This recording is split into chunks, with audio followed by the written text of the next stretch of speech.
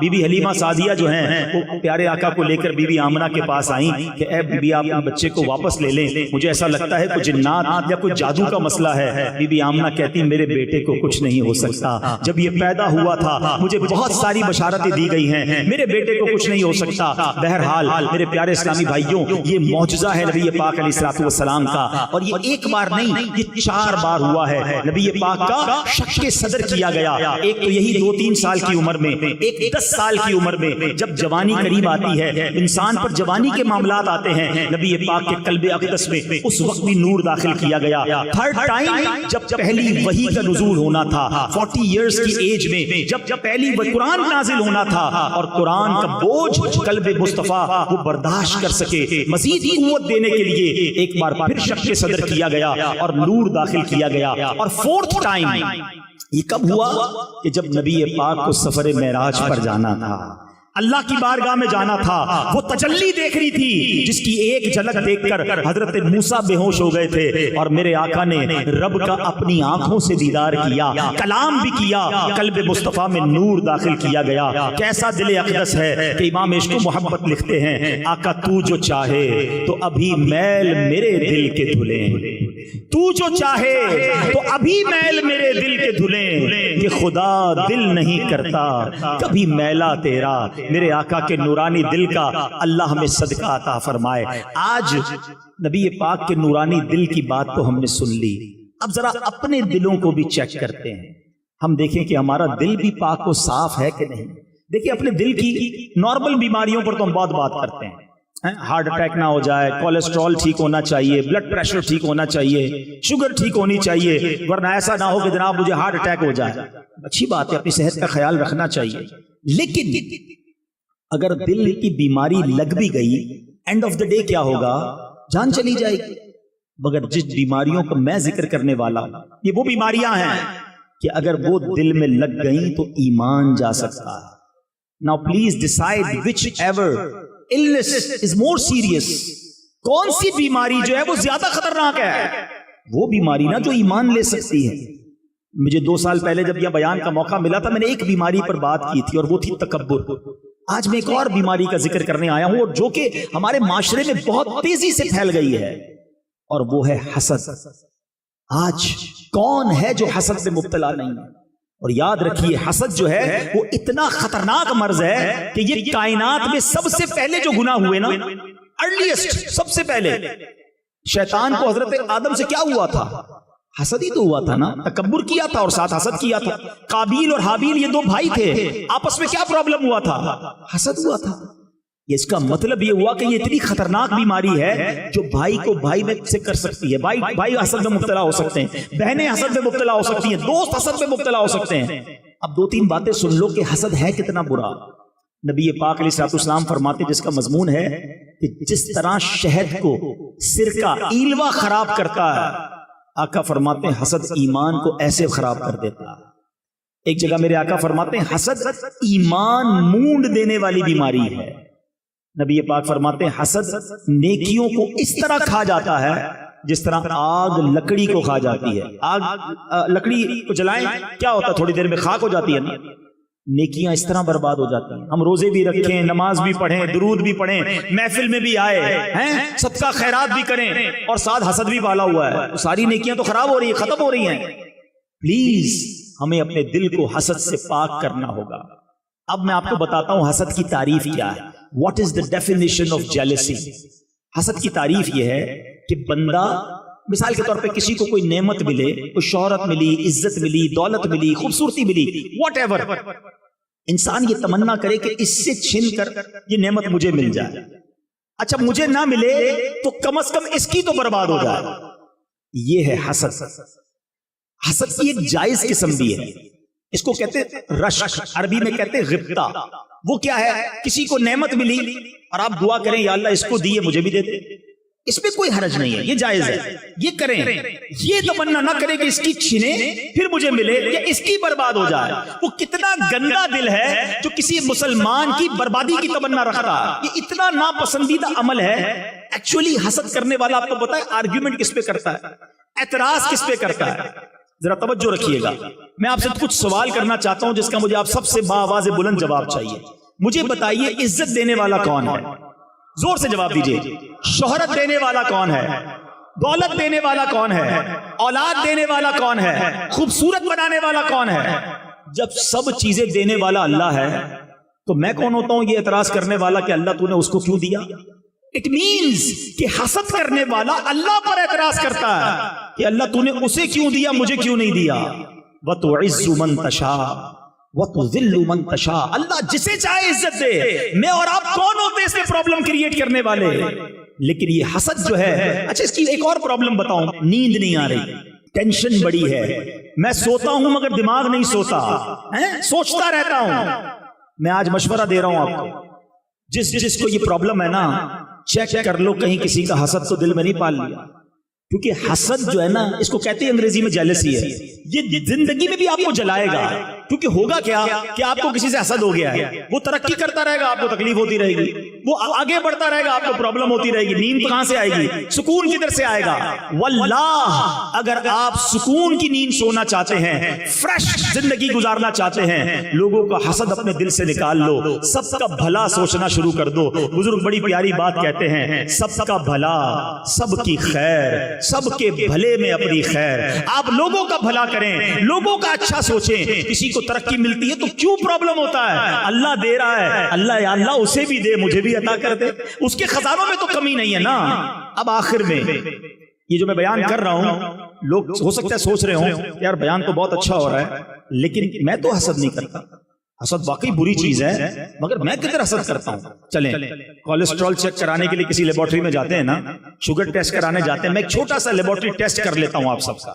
جواب مجھے مت دیجیے گا، اپنے آپ کو جواب دے دیجیے گا. آپ کے سامنے رپورٹ آ جائے گی، آج ہی رپورٹ آ جائے گی. ہاں لیبورٹری میں تو 6 گھنٹے 12 گھنٹے لگتے ہیں نا، یہ اگلے منٹ آپ کو جواب مل جائے گا. اور گھبرانا نہیں، اگر رپورٹ میں پازیٹیو آ گیا نا تو آج علاج بھی دے کر جاؤں گا انشاءاللہ. اگلے 5-6 منٹ میں اپنی بات پوری کر لوں گا. یہ میرے بیان کا عطر ہے 5 منٹ. پہلا ٹیسٹ، آپ کی زندگی میں کوئی ایسا ہے؟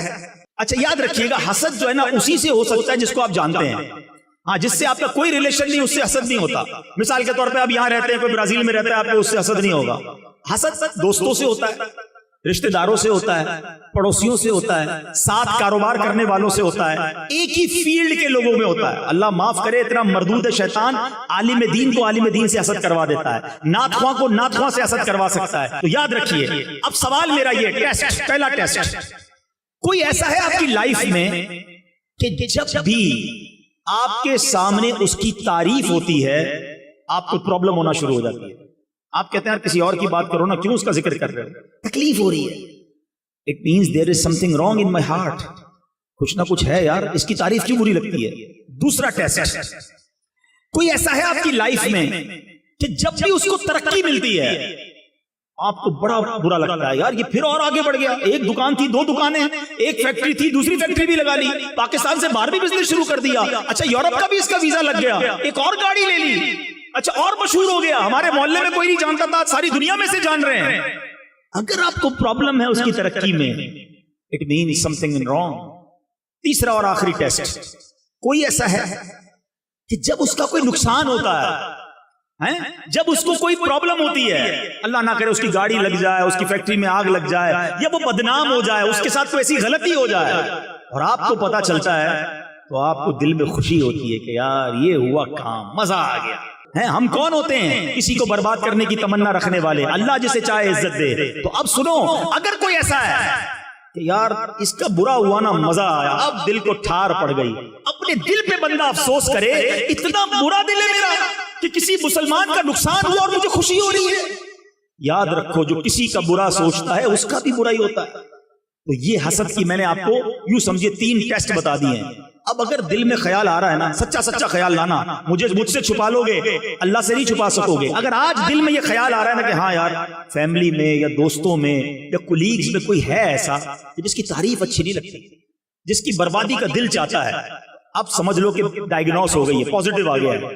ٹھیک ہے، اب اس کو جلدی حل اس لیے کرنا ہے کہ اگر حل نہیں کیا نا تو میری نیکیاں روز برباد ہو رہی ہیں، آگ کی طرح لکڑی کھا رہی ہے میری. پرابلم اس کو نہیں ہے جس سے حسد ہوا ہے، پرابلم مجھے ہے، کیونکہ مجھے ہو گیا نا. اب آئیے میں آپ کو علاج بتا کر اپنا بیان ختم کرتا ہوں. علاج کیا ہے؟ سب سے پہلا علاج سبحان اللہ، یہ ہر بیماری کا علاج ہے، جسمانی بیماری کا بھی علاج ہے اور روحانی بیماری کا بھی علاج ہے، اور وہ ہے دعا. اللہ سے دعا کرتے رہا کرو، اے اللہ میرے دل کو صاف کر دے، حسد بھی نکال دے، تکبر بھی نکال دے، اے اللہ عجب بھی نکال دے، ریاکاری بھی نکال دے، اے اللہ مسلمانوں کا کینہ بھی نکال دے، گناہگار ہوں میرے دل کو پاک کر دے، تجھے محبوب پاک کے نورانی دل کا واسطہ میرے دل کو اجیالا کر دے. رو رو کے اللہ سے دعا مانگتے رہا کرو، وہ کریم ہے، نگاہ رحمت فرمائے گا، یہ دل صاف ہو جائے گا. یہ پہلا علاج. دوسرا علاج جو کہ تھوڑا سا مشکل ہے، انجیکشن بھی تو تکلیف دیتا ہے نا، یہ سمجھ لو ایک انجیکشن بتا رہا ہوں، وہ یہ ہے کہ آپ کو جس سے حسد ہو گیا ہے نا، آپ اس کو تحفہ دیں. اب آپ کہیں گے مولانا صاحب بندہ پہلے ہی اچھا نہیں لگتا، آپ کہہ رہے ہیں اس کو تحفہ دیں. ہاں کیوں؟ کیونکہ میرے آقا کی حدیث ہے، تحفہ دو تحادو تحابو، تحفہ دو گے محبت بڑھے گی، تو آپ تحفہ دیں. اچھا ایک گڑبڑ یہ نہیں کرنا کہ آج بیان سنا اور کل جائے اس کے پاس، یار وہ مولانا صاحب نے سمجھایا تھا، مجھے آپ سے بڑا حسد تھا، آج تحفہ لے کر آیا ہوں، تو معاملہ اور خراب ہو جائے گا. بھائی بغیر بتائے تحفہ دینا ہے، ہاں اس کو پتا نہ چلے، آپ تحفہ دیں تاکہ محبت پیدا ہو. بیماری میرے اندر ہے جو مجھے نکالنی ہے. ایک آخری علاج لے لو، وہ کیا ہے؟ What ever problem you have in your mind. آپ کو کسی کی دولت سے پرابلم ہوتا ہے، یار یہ پیسے والا ہو گیا میں غریب، پرابلم ہے نا، آپ اس کی دولت کے لیے دعا کریں، یا اللہ اس کی دولت میں اور برکت دے. پھر وہی یار مجھے پہلے ہی پرابلم ہے، آپ کہہ رہے ہیں میں اس کی دولت کے لیے دعا کروں، یہ اینٹی بائیوٹک ہے. ہاں لیکن اس کا فائدہ بتاؤں گا. آپ کو کسی کی شہرت سے پرابلم ہے، یہ اتنا مشہور ہو گیا، آپ دعا کریں یا اللہ اس کی عزت میں اور برکت ڈال. آپ کو کسی کے چہرے سے پرابلم ہے، یار اتنا خوبصورت ہے، یا اللہ اس کے حسن میں اور برکت دے. ہے مشکل، جب آپ دعا کریں گے نا آپ کو لگے گا یار دل پر بڑا بھاری پڑ رہا ہے، یہی تو علاج ہے. لیکن ہوگا کیا اینڈ آف دا ڈے کہ جب کوئی آ کر آپ کو خبر دے گا نا یار وہ اور ترقی کر گیا، اس کا کاروبار اور بڑھ گیا، تو آپ کے دل سے جواب آئے گا میں بھی تو دعا کرتا تھا اس کے لیے، بڑھنا ہی تھا، اللہ کی رحمت سے اور بڑھ جائے. تو ہمیشہ یاد رکھیں جب کی کسی مسلمان کی ترقی کی خبر ملے نا، آپ نے یہی کہنا یا اللہ اسے اور ترقی دے اور مجھے بھی ساتھ دے دے، میرے رب کے خزانے بھرے ہوئے ہیں. آج تو پرابلم یہ کہ ساتھ کھاتے ہیں، ساتھ بیٹھتے ہیں، ساتھ روز ہوتے ہیں اور پتہ بھی نہیں چلتا. کوئی دوست آ کر کہنا نئی گاڑی لی ہے، اچھا بھائی دکھاؤ تو صحیح کون سا ماڈل ہے، یہ والا ماڈل. اچھا یار ذرا مٹھائی تو کھلاؤ، مٹھائی بھی کھا لیں گے. جیسے ہی گاڑی لے کر آگے جائے گا سود کے پیسوں سے لیو. اپنے گھر پہ کسی نے دعوت کی، شاندار دعوت، نیا گھر بنایا، بریانی بھی کھائی، کھانا بھی کھایا، جیسے ہی باہر نکلے یہ 2 نمبر کے پیسوں سے گھر بنایا. تمہیں پرابلم کیا ہے؟ اللہ اسے ترقی دے رہا ہے. ہم کیوں تکلیف میں آتے ہیں کسی کی نعمت پر؟ خوش ہونا سیکھو، آپ خود پرسکون ہو جاؤ گے، آپ خود ریلیکس ہو جاؤ گے. یہ حسد اتنی بری بیماری ہے، یہ وہ بیماری ہے جس کو صاف کرنا بہت ضروری ہے. تو بہرحال میرے پیارے اسلامی بھائیوں، آج میں نے سیرت مصطفیٰ صلی اللہ علیہ وسلم کے کچھ پہلوؤں کو بیان کیا، نبی پاک کے نورانی دل کا ذکر کیا، اور ساتھ ایک ایسی بیماری جو ہمارے معاشرے کو کھوکھلا کر رہی ہے. مسلمان ایک دوسرے کے خیر خواہ ہونے چاہیے تھے، مگر آج حسد کی وجہ سے ایک دوسرے کے دشمن بنے ہوئے ہیں. وہ دشمن بھی ایسا ہے جو سامنے نہیں آتا، دل ہی دل میں برا چاہ رہا ہے. یہ اسلام نہیں ہے، یہ نبی پاک کی سنت نہیں ہے. مسلمان کی خیر خواہی کیجئے، مسلمان کا بھلا سوچئے. اب اگلی زندگی میرے آقا کی سنتوں کے مطابق گزاریں گے. اللہ مجھے اور آپ کو سنتوں پر عمل کرنے والا، 5 وقت نماز پڑھنے والا اور ان برائیوں سے پاک دل والا بنا دے. ایسی پیاری باتیں دعوت اسلامی کے پیارے ماحول میں سکھائی جاتی ہیں. پلیز اگر آپ اس طرح کی سپیچز اور سننا چاہتے ہیں تو مدنی چینل دیکھیے، جہاں اپنی فیملی کے ساتھ آپ بیٹھ کر انشاءاللہ پوری فیملی کو چینج ہوتا ہوا دیکھیں گے. جس کو موقع ملے وہ دعوت اسلامی کے مرکز فیضان مدینہ آئیں. اللہ کریم ہمیں مبارک محفلوں کی برکت نصیب فرمائے. آمین بجاہ النبی الامین صلی اللہ تعالی علیہ وسلم. ویڈیو دیکھنے کا شکریہ. اگر آپ چینل پر نئے ہیں تو سبسکرائب کر لیں اور ساتھ ہی ساتھ بیل آئیکن پر بھی کلک کر دیں تاکہ یوٹیوب ہماری ہر ویڈیو کا نوٹیفیکیشن سب سے پہلے آپ کو بھیج دے. جزاک اللہ.